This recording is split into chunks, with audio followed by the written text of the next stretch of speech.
माननीय सभापति जी,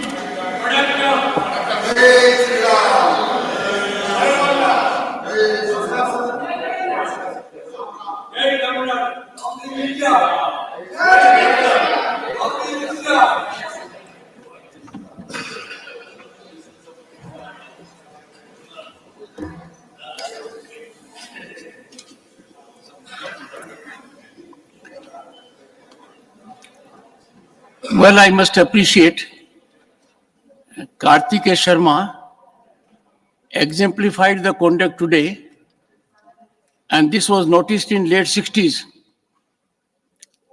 When the chairman comes, anyone here, the member has to be wherever he is. Am I clear? The issue was raised when one of the finest parliamentarians, Shri Atal Bihari Vajpayee ji, was not on his seat, was in the gallery, when someone raised a point that he should have been on his seat. The practice is, the protocol is that when the presiding officer comes, you be wherever you are. Karthikeya Sharma did it today. Papers to be laid on the table. Shri V. Muralidharan. Respected Chairman, sir, with your permission, on behalf of my colleague Sri Rao Indrajit Singh ji, I rise to lay the papers listed against his name at serial number 11 in today's revised list of business. Shri Shantanu Thakur. Honorable Chairman, sir, I rise to lay on the table of the House the paper mentioned against my name in this today's revised list of the business. Shri Krishnapal. महोदय, मैं आपकी अनुमति से आज की संशोधित कार्यसूची में क्रम संख्या 3 पर मेरे नाम के सामने सूचीबद्ध दस्तावेजों को सदन के पटल पर रखता हूं। Doctor Bhagwat Karad. Chairman sir, with your kind permission, I rise to lay the papers mentioned against my name in the revised list of business for today. Professor SP Singh Baghel. Uday, मैं आपकी अनुमति से मेरे नाम के आगे उल्लिखित क्रम संख्या 1-5 पर हिंदी और अंग्रेजी सदन के पटल पर रखने की अनुमति चाहता हूं। श्री भगवंत खुबा. आपके अनुमति से आज की संशोधित कार्यसूची क्रम संख्या 6 पर मेरे नाम के दस्तावेज सभा पटल पर मैं रखता हूं। Doctor Bhagwat Karad. Chairman sir, with your kind permission, I rise to lay the papers mentioned against my name in today's list of business. Doctor Bharati Pravin Pawar. Honorable Chairman sir, with your permission, I rise to lay on the table of the House papers mentioned against my name in today's revised list of business. Shri Shantanu Thakur. Honorable Chairman, sir, on behalf of my collegius Sri Sripad Nayak ji, I rise to lay on the table of the House the paper mentioned against my name in today's revised list of the business. Doctor Munjapara Mahendra भाई. Chairman sir, with your kind permission, I wish to lay on the table of the House papers mentioned serial number 10 against my name in today's revised list of business. Thank you, sir. Reports of the Department related Parliamentary Standing Committee on Finance. Shri GVL Narasimha Rao. Thank you, Chairman sir. I rise to lay on the table a copy each in English and Hindi of the following reports of the department-related Parliamentary Standing Committee on Finance. First, 66th report on performance review and regulation of insurance sector pertaining to the Ministry of Finance, Department of Financial Services. 67th report on action taken by the government on the recommendations contained in the 32nd report on implementation of insolvency and bankruptcy code, pitfalls and solutions pertaining to the Ministry of Corporate Affairs. And 68th report on action taken by the government on the recommendations contained in the 46th report on strengthening credit flows to the MSME sector pertaining to the Ministry of Finance, Department of Financial Services, and the Ministry of Micro, Small and Medium Enterprises. Thank you, sir. Reports of the department-related Parliamentary Standing Committee on Water Resources, Shri Anil Prasad Hegde. So with your kind permission, I rise to lay on the table the 27th and 28th reports of the Standing Committee on Water Resources as listed against my name in today's list of business. Thank you. Reports of the Committee on the Welfare of Scheduled Castes and Scheduled Tribes, Shri Kamakhya Prasad Tasa. Sir, I raise to lay a copy of each of 31st and 32nd reports of Hindi and English version of the Committee on the Welfare of Scheduled Castes and Scheduled Tribes 2023 listed against my name in today's order of business. Statements of the Department-related Parliamentary Committee on Energy, Dr. Sudhanshu Trivedi. महोदय, मैं आपकी अनुमति से आज की पुनरीक्षित कार्यसूची में मेरे नाम के समक्ष यथा सूचीबद्ध ऊर्जा संबंधी स्थायी समिति के 2 विवरण हिंदी और अंग्रेजी संस्करण की एक प्रति सभा पटल पर रखता हूं। Statements of the department-related Parliament Standing Committee on External Affairs, Shri Prakash Javadekar, Dr. Ashok Kumar Mittal.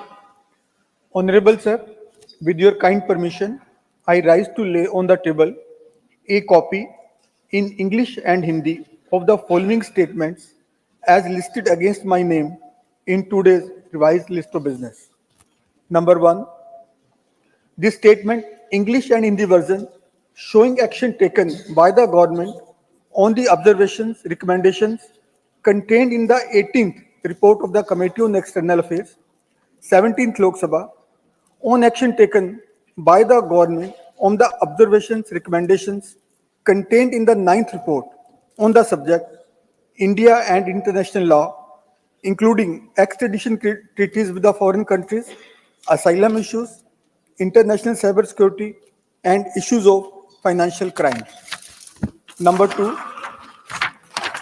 this statement, English and Hindi versions, showing action taken by the government on the observations recommendations contained in the 23rd report of the Committee on External Affairs, 17th Lok Sabha, on action taken by the government on the observations, recommendations contained in the 16th report of the Committee on the subject, India's soft power and cultural diplomacy, prospects and limitations. Number 3, this statement, English and Hindi versions, showing action taken by the government on the observations, recommendations contained in the 25th report of the Committee on External Affairs, 17th Lok Sabha, on action taken by the government on the observations, recommendations contained in the 20th report on the subject, demand for grants of the Ministry of External Affairs for the year 2023-24. Dhanyavad.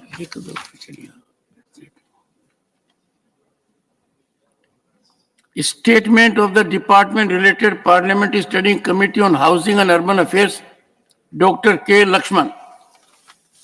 Thank you, sir.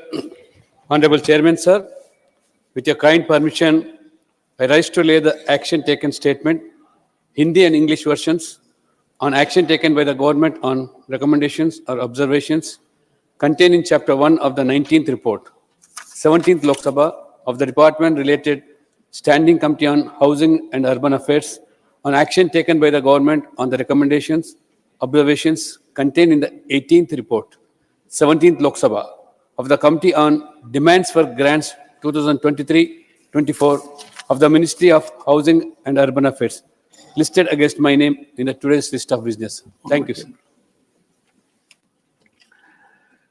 Statement by Minister Shri Shantanu Thakur. With your kind permission, Honorable Chairman, sir, I rise to lay on the table of the House the statement regarding the status of implementation of recommendation connected in the 327th report of the department-related Parliamentary Standing Committee on Transport, Tourism and Culture, on connectivity and tourist terminal facilities and port pertaining to the Ministry of Port, Shipping and Waterways. Thank you, sir. Matters raised with permission.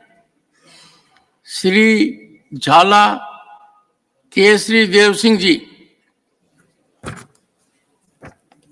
Honorable Chairman, sir, thank you for giving me the opportunity to speak today, sir.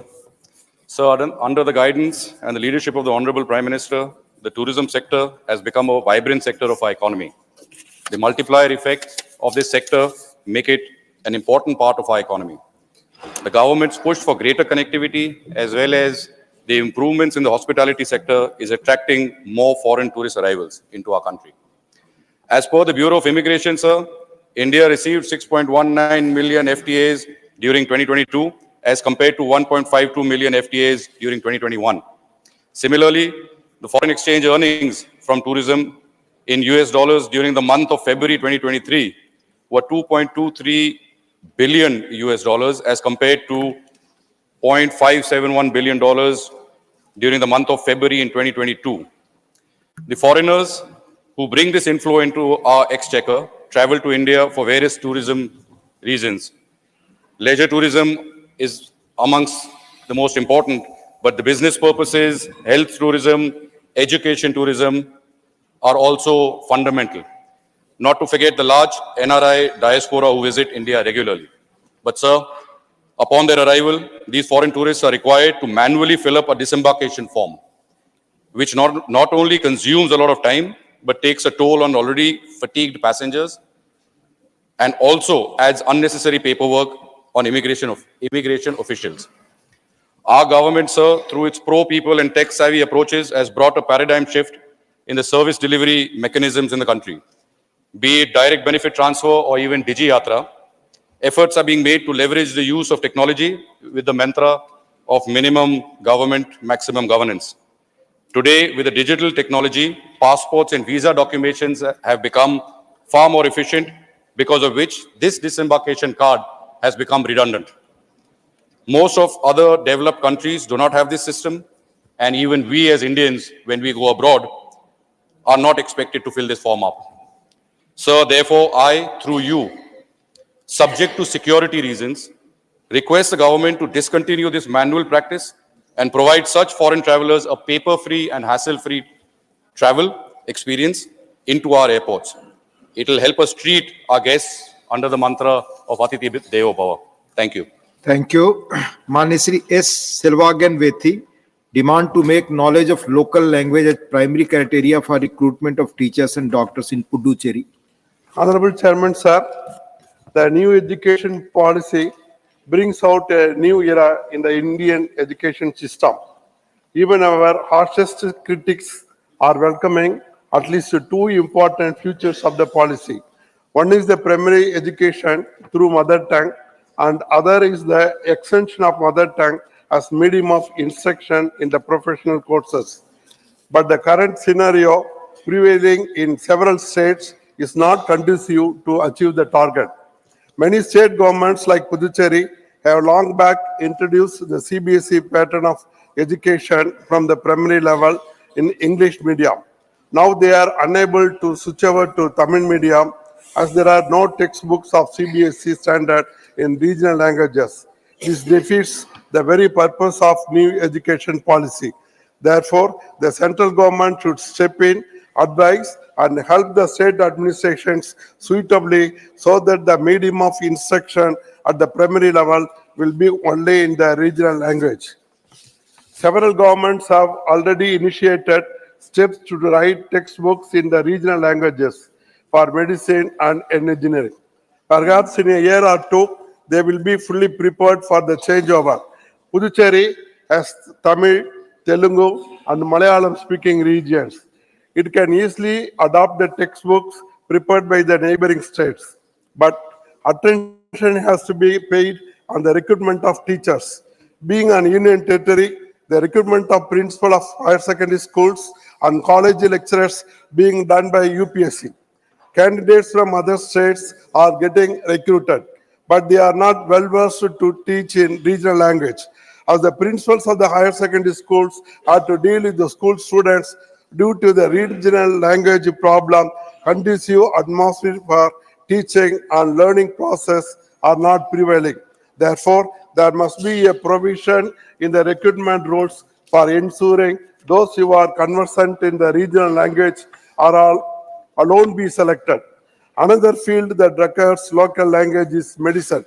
Unfortunately, in unity like Puducherry, where the recruitment of doctors, nurses is done by UPSC, most of the recruits do not know the local language. When the doctors or supporting staff are not conversant with the local language, it is very difficult to understand the sufferings of the patients and offering treatment and healthcare advice. Therefore, I request through you, sir, that UGC, ASCTE, and other higher education bodies to include a specific class in the recruitment rules that the knowledge of local language is an important criteria for selection with immediate effect. Thank you very much, sir. Thank you. माननीय श्री निरंजन विशी demand to establish Kendriya Vidyalaya in Patangarh, Titlagarh and other districts of Odisha. Thank you, Honorable Chairman, Deputy Chairman, sir. I bring to your attention regarding establishment of Kendriya Vidyalaya in Patnagarh and various districts of Odisha that the Deputy Commissioner of Kendriya Vidyalaya Sangathan, Region Office, Bhubaneswar, had submitted a revised suitability report of land and temporary accommodation building for the proposed Kendriya Vidyalaya in Patnagarh. The district administration has arranged 10 acres of land and temporary accommodation at Patnagarh for Kendriya Vidyalaya. However, despite meeting prerequisites since January 2022, there has been no further action by the Government of India towards establishment of new Kendriya Vidyalaya at Patnagarh and Titlagarh of Balangir district. In addition to that, there are pending proposals for new Kendriya Vidyalaya under the jurisdiction of the Kendriya Vidyalaya Sangathan Bhubaneswar region, namely Titlagarh, Patnagarh, Talcher, Atmalik, Khurda, Kuchinda, Sambalpur, Dhenkanal, Jaipur. It is crucial to expedite this process swiftly to ensure the timely establishment